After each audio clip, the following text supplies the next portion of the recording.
కొంచెం ఆగు ఆగు ఆగు ఆగు వివేకానంద ఆగు ఆగు వివేకానంద గారు సార్ వారు తెలంగాణ వారి ఎలా గౌరవ సభ్యులు మాట్లాడుతూ సిద్దిపేట ప్రజలు బిల్లులు ఎక్కడ ప్రజలు అనే పదం రాలే ఉంటే దాన్ని తప్పకుండా మీరు ప్రజల పదం రాలే ప్రజలు ఒక నిమిషం ఆగే కూర్చో ఒక నిమిషం సిద్దిపేట ప్రాంతానికి సంబంధించి వారు చెప్పినట్టుగా అది వాటర్ ప్రాజెక్టుదా ఇంకేదా ఆ డెఫినేషన్లో పోలేదు అక్కడ నుంచి బకాయిలు రావాల్సి ఉండే వారు గౌరవ సమర్థవంతమైన శాసనసభ్యులు బిల్లు కట్టేయాల్సి ఉండే అన్నారు తప్ప దానికి మీరు అంతలో దొంగ అంటే భుజాలు జరుపుకునే అవసరం లేదు తర్వాత మీరు చెప్తా ఉన్నారు ఇవాళ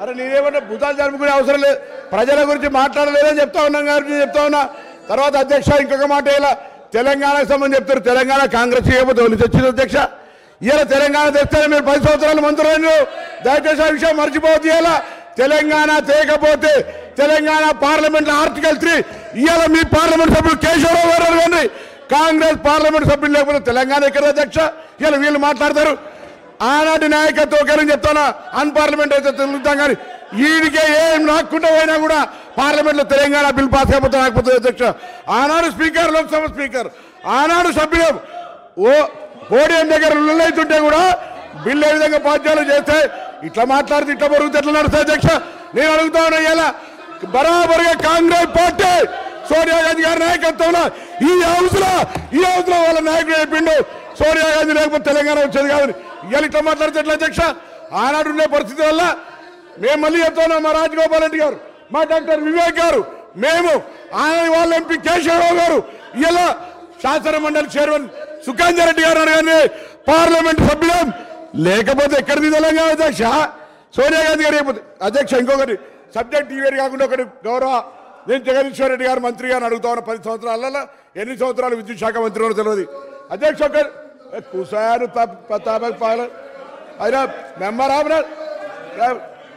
ఈరోజు అధ్యక్ష 2010 అధ్యక్ష 2010 ఫిబ్రవరిలో ఆనాటి గౌరవ ముఖ్యమంత్రి గారు రోషయ్య గారు తెలంగాణ ఉద్యమం ఉన్నప్పటికీ కూడా మేము ఆనాడు శ్రీధర్ బాబు గారు మేము గౌరవ శాసనసభ్యులు కేటీ రామారావు గారు శాసనసభ్యులు మేము ఆనాడు నేదురూరులో ఒక పవర్ ప్లాంట్ ఫౌండేషన్ వేసుకున్నాం 3x700 2100 మెగావాట్కు అధ్యక్ష నేను ఎందుకు చెప్తా ఉన్నానంటే ఆ పవర్ ప్లాంట్ ఫౌండేషన్ వేసుకున్నాం 2010లో మేము పార్లమెంట్ సభ్యుని గ్యాస్ అలొకేషన్ రాలే ముఖ్యమంత్రి గారు అనేక సందర్భాల్లో లెక్క రాసిండు 432 ఎకరాల జాగాను 13 కోట్లు పెట్టి ఆనాడు సేకరణ చేసిన అధ్యక్ష పొల్యూషన్ సంబంధించినటువంటి అన్ని అనుమతులు వచ్చినాయి వాటర్ శాంక్షన్ తీసుకున్నాం దానికి సంబంధించిన పర్యావరణ అనుమతులతో పాటుగా మొత్తం అనుమతులు వచ్చాయి అధ్యక్ష మేము చేస్తలేమని గౌరవ సభ్యులు వేరే ఈ సభలలో పేర్లు వద్దు కాబట్టి చెప్తాను నేను చెప్పినాక చెప్పు సార్ నేను గౌరవ సభ్యులు మిగతా లేని వాళ్ళ పేరు తీసుకోవద్దు కాబట్టి నేను తీసుకుంటలేను వాళ్ళు మా పిండ ప్రదానం చేసిన అధ్యక్ష అన్నాడు నేను బతికున్నటువంటి పార్లమెంట్ సభ్యుని ఆ ప్రాజెక్ట్ ఎందుకు చేస్తలేరని మా పిండ ప్రదానం చేశారు ఇవాళ వీళ్ళు 10 ఏళ్ళ అధికారం మేమేం చేయాలి అధ్యక్ష వీళ్ళకి ఇవాళ ఆ ప్రాజెక్ట్ ఎందుకు కట్టాలి బొగ్గులేని యాదాద్రి భద్రత చేస్తారు నాకు సింగరేణి నాకు కూత వేటలు ఉంటుంది నా ప్రాజెక్ట్ ఎదురు ఎందుకు చేయాలి అధ్యక్ష 432 ఎకరాల జాగా సేకరించి ఎదగట్లేదు ఉంది అధ్యక్ష దానికి పర్యావరణ అనుమతులు కాదంటే మీకు పేపర్ పంపిస్తా పర్యావరణ అనుమతులు లోయర్ మేనర్ నుంచి నీటి శాంక్షన్ ఎవ్రీథింగ్ పబ్లిక్ హియరింగ్ కూడా అయింది అధ్యక్ష పబ్లిక్ అరే రన్నింగ్ కామెంటరీ మంత్రివి గౌరవనీయుడివి నువ్వు ఇట్లా రన్నింగ్ కామెంటరీ చేస్తే మీరు నేను అడుగుతాను సభాధ్యక్ష ఇది మర్యాద కాదు నేను అడుగుతాను నాకు బిడ్డగా నా పిండ ప్రయాణం చేసిరు ఇవాళ బతుకున్నాను పిండ ప్రయాణం చేస్తాం వీళ్ళు వాళ్ళని ఏం చేయాలి అధ్యక్ష వాళ్ళకి బాధ్యత లేదా అడుగుతారు 10 ఏళ్ళలో వీళ్ళు తెలంగాణలో మేము పొడిచినాం మేము తెచ్చినాం మేము బంగారు తెలంగాణ ఇచ్చాం ఏం చేసిన అధ్యక్ష 10 ఏళ్ళలో ఎందుకు చేయాలి 10 కరీంనగర్ జిల్లా ప్రజలకు ఆనాడు నాకంటే ముందు పార్లమెంట్ సభ్యులు గౌరవ చంద్రశేఖరరావు గారు తెలంగాణ ఉద్యమాన్ని తెలంగాణ నినాదాన్ని కాపాడుకోవడానికి ఉప ఎన్నికల్లో మళ్ళీ గెలిపిస్తే నా చర్మం వెలిచి చెప్పులు కుట్టిస్తాను ఈ ప్రాజెక్టు చేయవా అధికారంలోకి వచ్చినాక నీ బాధ్యత లేదా నా పిండ ప్రదానం చేసిన దాంట్లో ఈ శాసనసభ్యులు ఉన్నారే ఇలా మీ బాధ్యత లేదా ఇలా మీరు మాట్లాడుతాను అధ్యక్ష నా ప్రాజెక్టుకి సంబంధించి ఎందుకు చేయలేదో కూడా జవాబు చెప్పాల్సిన అవసరం నా జిల్లా ప్రజలకు వీళ్ళకి ఉందని మనం చెప్తాను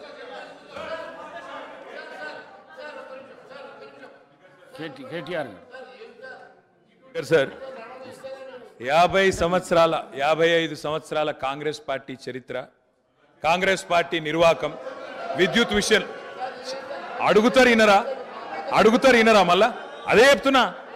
అధ్యక్ష నేను చెప్తాను, వైట్ పేపర్లో ఇలా చాలా గొప్పగా ఈ ప్రభుత్వమే స్పష్టంగా చెప్పింది అధ్యక్ష. ఏం చెప్పింది అధ్యక్ష? మాకు ప్రజలు 11 సార్లు అవకాశం ఇస్తే, 50 ఏళ్ళ అవకాశం ఇస్తే మేము ఇయ్యగలిగింది 2014 నాటికి 6 గంటల కరెంటు మాత్రమే. అంతటి అసమర్థత మాది, అంతటి చేతగానితనం మాది అని వాళ్ళే ఒప్పుకున్నారు అధ్యక్ష. చెప్పనండి అధ్యక్ష, నేనేం అన్పార్లమెంటరీ మాట్లాడతలేను, శ్వేతపత్రంలోదే మాట్లాడుతున్నా అధ్యక్ష. కాంగ్రెస్ అధ్యక్ష ఇప్పుడు మీది కాంగ్రెస్ పార్టీ కాదు సార్ అధ్యక్ష, మీరు మాకు అవకాశం ఇవ్వాలి సార్. తప్పు సార్ సార్, ఆయన మాట్లాడినప్పుడు నాకు అవకాశం ఇవ్వాలి మీరు దయచేసి అధ్యక్ష. విజయవాడలో రాయలసీమ థర్మల్ పవర్ కేంద్రం ఎక్కడ పెట్టిన అధ్యక్ష? కడపలో బొగ్గుందా అధ్యక్ష? కడపలో నీళ్లున్నాయా అధ్యక్ష? విజయవాడలో బొగ్గుందా? ఇలా బాగా మాట్లాడుతున్నారు. ఆ రోజు తెలంగాణలో విద్యుత్ కేంద్రాలు కట్టకుండా తెలంగాణ ఏర్పడే నాటికి 2700 లోటు మెగావాట్లతో 2700 మెగావాట్ల లోటుతో ఆనాడు మాకు నష్టాల్లో అప్పజెప్పిపోయింది. వీళ్ళు కాదా అధ్యక్ష? 6 గంటల కరెంట్ ఇచ్చింది వీళ్ళు కాదా? నేదునూరు గురించి మాట్లాడుతున్నారు అధ్యక్ష, నేదునూరు గురించి చెప్తా అధ్యక్ష. నేదునూరులో భూసేకరణ చేసి ఆయన చెప్పిందే చెప్తున్నా సార్. నేదునూరులో గ్యాస్ ఆధారిత విద్యుత్ కేంద్రం పెడతామన్నారు. శంకర్పల్లిలో జయపాల్ రెడ్డి గారు, మేము ఒక నేదునూరులోనే ధర్నా చేయలేదు సార్. మీ జిల్లా శంకర్పల్లిలో కూడా మేమే ధర్నా చేసినాం, నేదునూరులో కూడా మేమే ధర్నా చేసినాం. 2 దగ్గరలో రైతుల భూములు తీసుకున్నారు. గ్యాస్ సార్ ఇప్పుడు వైట్ పేపర్ మీద చర్చ జరుగుతుంది అధ్యక్ష. సార్ మా గౌరవ సహచర మంత్రి గారు నేదునూరు గురించి అడిగారు. మళ్ళా రాజకీయంగా చర్చ మొదలుపెట్టే ప్రయత్నం చేస్తూ ఉన్నారు గౌరవనీయులు. మేము అడుగుతా ఉన్నాము, ఎవరైతే సిపిఐ సభ్యులు వారి చర్చ ఇంకా జరిగేది ఉందో చెప్పండి. తర్వాత వారి పూర్తి స్థాయిలో క్లారిఫికేషన్లో అడగమనండి సార్. తప్పకుండా పూర్తి స్థాయిలో వారు జవాబు చెప్తారు పవర్ మంత్రి గారు. దయచేసి మరి ఆ చర్చను కొనసాగించే విధంగా సిపిఐ గౌరవ శాసనసభ్యులకు అవకాశం అనుకుంటారు. సార్ అది జైపూర్ ఫౌండేషన్ వేసినాడు వేసారు. నా పిండ ప్రదానం చేశారు ఒక సభ్యుని ఆవేదన చెప్పుకుంటాడు. కడప కర్నూలు గురించి మాట్లాడతారు అధ్యక్ష. నా జిల్లాలో ఎందుకు చేయలే? పిండ ప్రదానం చేశారు కదా అని అడుగుతాను అధ్యక్ష. ఇవాళ ఎందుకు మీరు ఆ ప్రాజెక్టు చేపట్టలేని అడుగుతా, దానికి ఎందుకు సార్? మంత్రి గారు అడిగిన ప్రశ్నకు జవాబే ఇవ్వండి మీరు దయచేసి. ఇలా బాధ ఎక్కడ అనిపిస్తుంది సార్ అంటే, సరే మంత్రులకు ఆవేశం రావచ్చు, పాపం వారికి ఏదో గతంలో ఏదో అవమానం జరిగిందని బాధపడుతుండొచ్చు. కానీ మరి స్వయంగా ఈ ముఖ్యమంత్రి గారే మా నాయకుడు కేసీఆర్ గారి పిండం పెడతా అని చెప్పి మాట్లాడిన నాయకుడు సార్. దాని గురించి నేను పోను, కానీ దాని లోపలికి నేను పోను. కానీ అధ్యక్ష వారికి తెలవాలా, మంత్రి వారికి తెలవాలా. ముఖ్యంగా శ్వేతపత్రం ప్రచురించింది ప్రభుత్వం, అన్ని సమగ్రమైన సమాచారంతో అవగాహనతో రావాలి. పార్టీగా ఆనాడు ఒక దగ్గర ధర్నా చేయలే, ఒక వ్యక్తికి వ్యతిరేకంగా ధర్నా చేయలే. కేంద్ర ప్రభుత్వమే తీసుకున్న నిర్ణయాన్ని గ్యాస్ ఆధారిత విద్యుత్ కేంద్రాలు ఎందుకు పెడతలేరు? బొగ్గు లేని విజయవాడలో ఎందుకు పెడతారు? బొగ్గు నీళ్లు లేని రాయలసీమలు ఎందుకు పెడతారు? మా కాడ ఎందుకు పెట్టరు అని ఆనాడు తెలంగాణ ప్రయోజనాల కోసం తప్పకుండా తెలంగాణ బిడ్డలుగా తెలంగాణ రాష్ట్రాన్ని సాధించిన పార్టీగా గట్టి కొట్లాడినాం. అధ్యక్ష నేను ఒకటే అడుగుతా ఉన్నా, గౌరవ మంత్రి గారికి అవగాహన ఉండాలా. ఈ దేశంలో ఎక్కడన్నా గ్యాస్ ఆధారిత విద్యుత్ కేంద్రం సఫలమైందా? నేదునూరులో గ్యాస్ అలొకేషన్ అయ్యిందా? ఏదో అక్కడ హాట్ స్పాట్స్గా భూములు తెచ్చిండ్రు, ఏదో క్లియరెన్స్ అన్నారు, పారేసిపోయిండ్రు తప్ప ఆనాడు యూపీఏలో జయపాల్ రెడ్డి గారు స్వయంగా పెట్రోలియం శాఖ మంత్రిగా ఉండే గ్యాస్ అలొకేషన్ చేయలేదు కాబట్టే ఆ 2 ప్రాజెక్టులు టేకాఫ్ కాలేదు. నేను మంత్రి గారిని కోరుతా ఉన్నా, ఇప్పుడు టేకప్ చేయండి. ప్రభుత్వం మీది. నేదునూరులో పెట్టండి, శంకర్పల్లిలో పెట్టండి, తప్పకుండా పెట్టి ఇప్పుడు హామీ ఇవ్వాలా. ప్రభుత్వం కమిట్మెంట్ ఇవ్వాలా.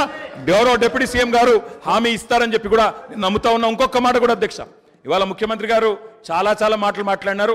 ఒక మాట మాత్రం నేను చెప్తా అధ్యక్ష, ఇవాళ నోటికొచ్చినట్టు అక్బరుద్దీన్ ఓవైసీ గారు మాట్లాడుతుంటే వారిని అవమానిస్తారు, ఇక్కడ మేము మాట్లాడితే మమ్మల్ని అవమానిస్తారు.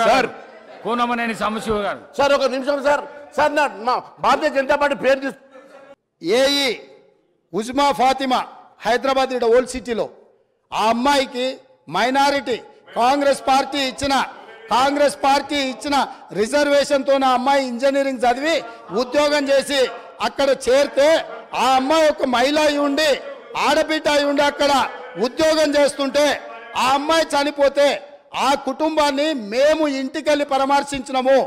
మేము ఆదుకున్న మా కుటుంబాన్ని.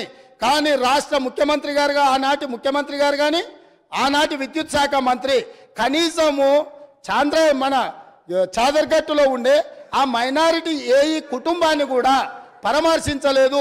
శ్రీశైల సొరంగము పేలిపోవడం వల్ల 9 మంది ఉద్యోగస్తులు అక్కడికక్కడనే బుగ్గిపాలైపోయిన శవాన్ని కూడా గుర్తించలేని పరిస్థితిలో ఖాళీ బూడిదై మసైపోయింది. మానవత్వం లేని ప్రభుత్వము దాని మీద విచారణకు ఆదేశించలేదు. కనీసం ప్రమాద స్థలాన్ని మేము పరిశీలించి బాధితులకు కొంత ఉపశమనం కలిగిద్దామంటే మమ్మల్ని పోలీసులను పెట్టి అరెస్ట్ చేసి పోలీస్ స్టేషన్లలో కూసబెట్టినారు అధ్యక్ష. ఇన్ని తప్పిదాలు ఎంఐఎం పొత్తులో ఉన్న బీఆర్ఎస్ పార్టీ ఆనాడు ప్రభుత్వం నుండి దుర్మార్గాలు చేస్తే ఈ శ్రీశైలం ఎడమగట్టు కాలువ మీద జరిగిన ప్రమాదం గురించి కూడా మా మిత్రుడు ఈ సభలో ప్రస్తావించి ఉంటే ఎస్ డెఫినెట్గా మేము అప్రిషియేట్ చేసి ఉండేవాళ్ళం. కాబట్టి ఈరోజు sir let me so sir Akbar साहब नहीं अकबर साहब प्लीज नहीं अकबर साहब आप इतना समझो प्लीज ये सरकार जिम्मेदारी से ये व्हाइट पेपर टेबल किए.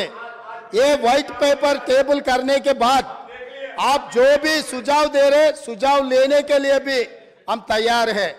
इसका मतलब ये नहीं जो इल्जाम किए जो गुनहगार है आप उनके तारीफ पे तारीफ करते रहा तो यहां बैठकर सुनने के लिए कोई तैयार नहीं है.